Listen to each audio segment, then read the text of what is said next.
आज एक साहित्य किस्सा आपके समक्ष।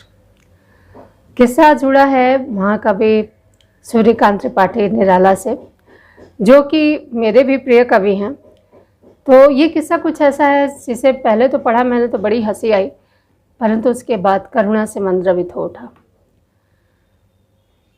किस्सा जुड़ा है हिंदी से। तो ऐसा था, जो मैंने पढ़ा है मैं उसको वैसे ही पढ़कर आपको सुना रही हूँ, इसमें मेरे शब्द नहीं हैं। शुरुआती दौर में रेडियो की भाषा हिंदुस्तानी हुआ करती थी, जिसमें उर्दू के शब्दों की भरमार रहती थी। तब रेडियो पर जो ड्रामे होते थे उन पर फारसी थिएटर का प्रभाव था। नाटकों में शहजादा राम और बेगम सीता जलवा अफरोज हुआ करते थे और महाराज दुष्यंत प्रकट होते थे। यह ऐसी भाषा थी जिसको लेकर हिंदी प्रेमियों के मन में गहरा असंतोष था।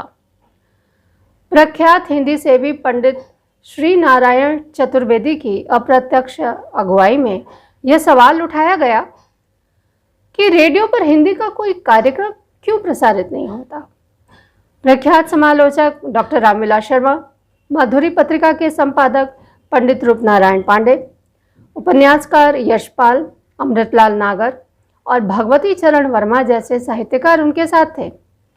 इस पर यह तय हुआ कि हिंदी में कार्यक्रम प्रसारित किया जाएगा, लेकिन सवाल था कि उसे करेगा कौन। लखनऊ रेडियो के डायरेक्टर थे हसीब साहब। उन्होंने बारी बारी से सभी साहित्यकारों से अनुरोध किया कि वे साहित्यिक कार्यक्रम करने की जिम्मेदारी संभालें, लेकिन इसके लिए कोई तैयार नहीं हुआ। लेकिन सभी ने एक मत से नाम सुझाया पंडित बलभद्र दीक्षित पढ़ीस जी अवधि के कवि के रूप में विख्यात थे और रेडियो में कॉपिस्ट के रूप में काम कर रहे थे। उन्हें हिंदी के कार्यक्रमों का जिम्मा सौंप दिया गया। पढ़ीस जी ने सोचा कि हिंदी का कार्यक्रम किसी बड़े लेखक या कवि के रचना पाठ से शुरू हो। उस समय हिंदी के महाकवि सूर्यकांत त्रिपाठी निराला का प्रभाव बहुत बढ़िया था, बड़े प्रख्यात तो थे ही। तो पढ़ीस जी को महाकवि का बड़ा स्नेह प्राप्त था। वो निराला जी के पास गए और उनसे अनुरोध किया कि आप चलिए और रेडियो में कविता पाठ करिए। सूर्यकांत त्रिपाठी निराला जी ने शुद्ध बैसवारी में कहा, सरठ हुआ शहजादा राम और बेगम सीता रौनक अफरोज होती हैं और हमका तो कहत हो कि कविता पाठ करो। कहो सार सुनी हुआ हमार कविता, कहो सार सुनी हुआ हमार कविता। पढ़ीस जी ने हाथ जोड़कर कहा कि पंडित जी, रेडियो बहुतों के पास पहुंच रहा है और सोचिए कि एक साथ लाखों लोग आपकी वाणी सुनेंगे। बहरहाल महाकवि निराला जी रेडियो पर काव्य पाठ के लिए राजी हो गए। प्रोग्राम का दिन आया। लगभग 7:30 बजे सूर्यकांत त्रिपाठी निराला जी रेडियो स्टेशन पहुंच गए थे। कार्यक्रम रात 8 बजे प्रसारित होना था। पढ़ीस जी कार्यक्रम की उद्घोषणा लिखने के लिए निराला जी से बातें करने लगे कि वह कौन सी कविता पढ़ेंगे, कविता का क्या शीर्षक है, जैसी बातें। निराला जी राम की शक्ति पूजा का पाठ करने वाले थे। पढ़ीस जी ने सोचा, हिंदी का पहला कार्यक्रम है, जरा ओजपूर्ण ढंग से इसकी शुरुआत हो। राम की शक्ति पूजा से ज़्यादा ओजपूर्ण और क्या हो सकता था। रेडियो में एक उद्घोषक थे अयाज साहब। वह रेडियो के निदेशक Z.A. बुखारी की आंखों के तारे थे। उन्होंने देखा इतना महत्वपूर्ण कार्यक्रम है कि इसकी उद्घोषणा उन्हीं को करनी चाहिए। अयाज साहब ने पढ़ीस जी से कहा, पंडित जी, ये उद्घोषणा तो मैं ही करूँगा। देखिए, इसके बाद मेरी हंसी आने वाली है, तो थोड़ा आप लोग तैयार रहिएगा। पढ़ीस जी हक्के बक्के रह गए। बुखारी साहब की वजह से अयाज साहब की बात रेडियो स्टेशन में कोई टाल नहीं सकता था। पढ़ीस जी ने कहा, ठीक है, आप चाहते हैं तो आप ही कीजिए उद्घोषणा। सूर्यकांत त्रिपाठी निराला जी को स्टूडियो ले जाया गया। ड्यूटी रूम में ड्यूटी ऑफिसर रेडियो पर कान लगाकर बैठ गया। प्रतीक्षा होने लगी कि अब कार्यक्रम का प्रसारण शुरू होने वाला है। रेडियो पर उद्घोषणा हुई कि अभी आप प्रोग्राम सुन रहे थे, अभी आप फला प्रोग्राम सुन रहे थे और अब होगा कविता पाठ। कवि हैं पंडित सूर्य कांता त्रिपाठा निराली। ध्यान से सुनिए, हंसने की जरूरत नहीं है। अभी आप फला प्रोग्राम सुन रहे थे और अब होगा कविता पाठ। कवि है पंडित सूर्य कांता त्रिपाठा निराली। इसके बाद निराला जी का कविता पाठ आना चाहिए था, लेकिन रेडियो पर जो आवाज़ें सुनाई देने लगी उसे सुनकर ड्यूटी ऑफिसर को लगा कि शायद रेडियो में कोई खराबी आ गई है। उसे ठोक ठोक कर पीट पीट कर देखा, रेडियो तो ठीक था, बस वह स्टूडियो की तरफ भागा। स्टूडियो के मोखे से झांक कर देखा कि अयाज साहब की गर्दन निराला जी की फौलाद जैसी बाह में फंसी हुई है। अयाज साहब की गर्दन निराला जी की फौलाद जैसी बाह में फंसी हुई है। उनके मुंह से वही घुटी घुटी आवाजें निकल रही हैं जो रेडियो पर सुनाई पड़ रही थी। उनके लाख कोशिश करने के बावजूद गर्दन बाह के शिकंजे से छूट नहीं पा रही थी और महाकवि रौद्र रूप में बैठे हुए हैं। मैं तो हंस रही हूँ, आप कल्पना कीजिए कि क्या दृश्य हुआ होगा। ड्यूटी ऑफिसर यह दृश्य देखकर घबरा गया। उसने स्टूडियो कॉरिडोर में लगे इंटरकॉम से तुरंत कंट्रोल रूम को फोन किया कि काट जल्दी से फिलर लगाइए। इस बीच हल्ला मच गया कि स्टूडियो में कुछ हो गया है। लोग आकर देखते अय्याज साहब महाकवि की एक बाह में कुछ इस तरह जकड़े हुए हैं जैसे बिल्ली के पंजे में कोई चूहा। दरअसल उन दिनों आज की तरह शीशे की विभाजन दीवार के साथ उद्घोषक और कलाकार के लिए अलग अलग स्टूडियो नहीं हुआ करते थे। कार्यक्रमों का प्रसारण भी सजीव हुआ करता था, यानी लाइव हुआ करता था। उद्घोषक अगर संगीत के कार्यक्रम का प्रसारण कर रहा है तो कलाकार के पास बैठकर उसी माइक्रोफोन से बोल देता था, और अगर कविता या वार्ता की उद्घोषणा करता था तो वार्ताकार या कवि के कंधे की तरफ से अपनी गर्दन जरा आगे निकालकर उसी माइक से उद्घोषणा कर दिया करता था। इसी व्यवस्था के चलते अय्याज साहब की गर्दन महाकवि की एक बाह की गिरफ्त में आ गई थी। इधर एक स्टूडियो में एक कांड चल रहा था और पढ़ी जी किसी दूसरे स्टूडियो में अगले कार्यक्रम की रिहर्सल करवाने में व्यस्त है। किसी की हिम्मत नहीं थी कि वह आगे बढ़ता और निराला जी को शांत करता। समस्या ये थी कि अय्याज साहब की गर्दन छूटे कैसे। पंडित जी कहाँ हैं? पंडित जी को बुलाइए, निराला ने गरज कर कहा। निराला जी तो महारौद्र रूप में थे। खैर पंडित जी आए और स्टूडियो का दरवाजा खोलकर जैसे भीतर घुसे, निराला जी का गुस्सा फूट पड़ा और वो उठकर खड़े हो गए। अय्याज साहब की गर्दन उनकी कुर्सी से उठते ही छूट गई और वह अपनी जान लेकर भागे। सरऊ, निराला जी बोले, सरऊ तुमसे कहा रहे कि हिया हमका कविता ना पढ़वाओ। हमार नाम लेते हैं, कहते हैं सूर्या कांता त्रिपाठा निराली। अंदर तुम कहत हो कि लाखों लोग सुनी हैं। निराला जी का गुस्सा सातवें आसमान पर था। पुलिस जी ने उनसे माफी मांगी और कहा कि फिर से उद्घोषणा कराकर आपका काव्य पाठ करा देते हैं, ट्रांसमिशन एक्सटेंड हो जाएगा। निराला जी ने जवाब दिया, ना, अब यहाँ से चलो, सीधे चलो यहाँ से। पुलिस जी ने अनुरोध किया कि स्टेशन डायरेक्टर साहब से तो मिल लीजिए, वो आपकी प्रतीक्षा में बैठे हैं। उनके पास लड़ चल रही हो तो उनको हम मारब।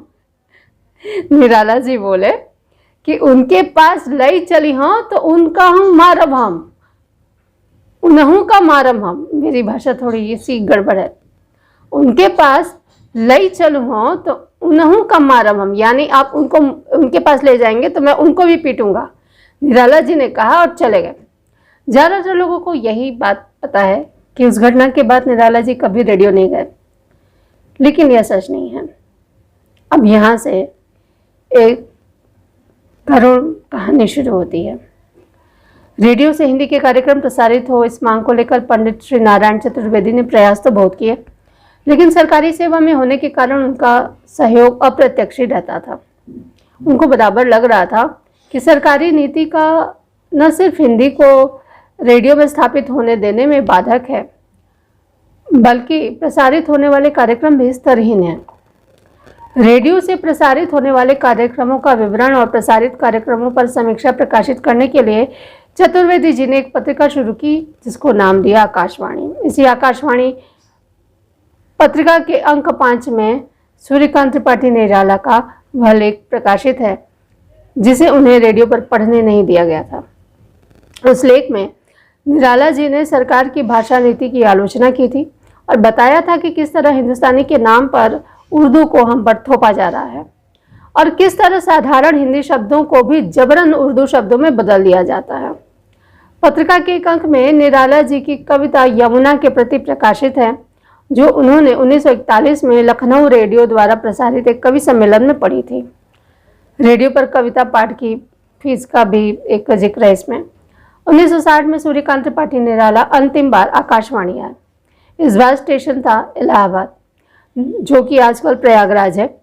निराला जी एक दिन 10 साढ़े 10 बजे के आसपास रिक्शे से रेडियो स्टेशन के गेट पर उतरे। प्रसिद्ध कवि गिरजा कुमार माथुर स्टेशन डायरेक्टर थे उस समय। उनको खबर दी गई कि निराला जी आए हैं। वो भागे भागे आए और महाकवि को सम्मानपूर्वक अपने कमरे में ले गए। यह वह समय था कि डायरेक्टर के कमरे में बैठने का सौभाग्य सबको नहीं मिलता था। गिरजा कुमार, हम रेडियो पर कविता पढ़ो, निराला जी ने कहा। तो माथुर साहब तो जैसे आसमान से धरती पर गिरे। गिरजा प्रसाद माथुर ने तुरंत प्रोग्राम सेक्रेटरी को बुलाया और अनुबंध पत्र तैयार करने को कहा। पंडित जी, यह एक औपचारिकता मात्र है, इस कॉन्ट्रैक्ट पर साइन कर दीजिए, हस्ताक्षर कर दीजिए। माथुर साहब ने निराला जी के सामने कॉन्ट्रैक्ट रखा और बड़े सविनय कहा उन्होंने, 10,000 रुपया त्याग ले आप, यानी वो 10,000 रुपये लेंगे। निराला जी ने कहा। माथुर साहब सोच में पड़ गए कि अब क्या करें।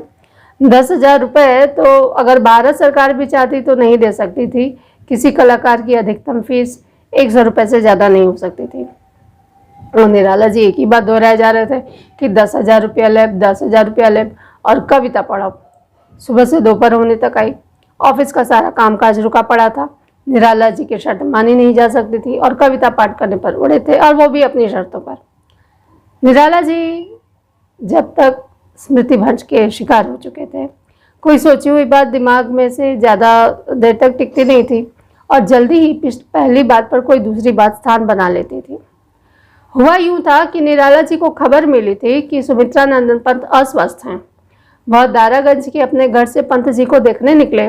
चंद्रमुखी ओझा सुधा की बहन चंद्रकांता त्रिपाठी रेडियो में कलाकार थी और वह निराला जी को लेकर रेडियो आ गई थी। निराला जी माथुर साहब से कह देंगे तो उनकी फीस बढ़ जाएगी, वो दूसरे काम से आए थे। रेडियो पहुंचकर निराला जी के दिमाग से चंद्रकांता त्रिपाठी की फीस बढ़वाने वाली बात निकल गई और रेडियो में कविता पढ़ने की बात आ गई। शाम होने को आई, ऑफिस बंद होने का समय आ गया। निराला जी स्टेशन डायरेक्टर के कमरे में अपनी जिद के साथ जमे कि 10,000 लेब और कविता पढ़ो। किसकी हिम्मत कि निराला जी से जाने के लिए कहता। माथुर साहब ने युक्ति भद्र दीक्षित को बुलाया और रुआ से होकर कहा कि किसी तरह निराला जी को यहाँ से ले जाओ। निराला जी को हथेली पर मल के तैयार की जाने वाली तंबाकू खाने का शौक था, जिसको हम लोग सरल शब्दों में खैनी कहते हैं। युक्ति भद्र दीक्षित भी तंबाकू खाते थे। पहले वह निराला जी के सामने तंबाकू नहीं खाते थे, लेकिन एक बार जब से निराला जी ने उन्हें खाते पकड़ लिया था और सामने खाने को कह दिया था, तो वह उनके सामने भी तंबाकू खाने लगे थे। दीक्षित जी माथुर साहब के कमरे में घुसे। अच्छा, तुम ही हो? निराला जी ने दीक्षित जी को देखते ही पूछा। जी पंडित जी, तुम्हारी महतारी कैसी है? निराला जी ने पूछा। महतारी को तो तुम ही कांधे पर भैंसा कुंडे पहुंचाए आए रहे हो, अब महतारी का पूछा था? दीक्षित जी ने याद दिलाया। अच्छा चलो तंबाकू खवाओ। हाँ हाँ, तंबाकू बनाई थे। आप तो पंत जी को देखे जाते हो। हाँ, पंत जी को देखे जाए है। निराला जी को याद आ गया कि वह किस काम से घर से निकले थे। दीक्षित जी ने माथुर साहब से कहकर कार पहले से तैयार करवा के रखी थी। उन्होंने निराला जी को कार में बैठाया। महाकवि चले गए पंत जी को देखने। ये जो संस्मरण अभी अभी मैंने आपको सुनाया, वह पुस्तक वाणी आकाशवाणी से है। लेखक है नवनीत मिश्र, प्रकाशक है सूचना विभाग, भारत सरकार। इस तरह के किस्से अगर आपको भी समझ में आते हैं तो हमें थोड़ा बताइएगा। आज के लिए इतना ही। नमस्कार।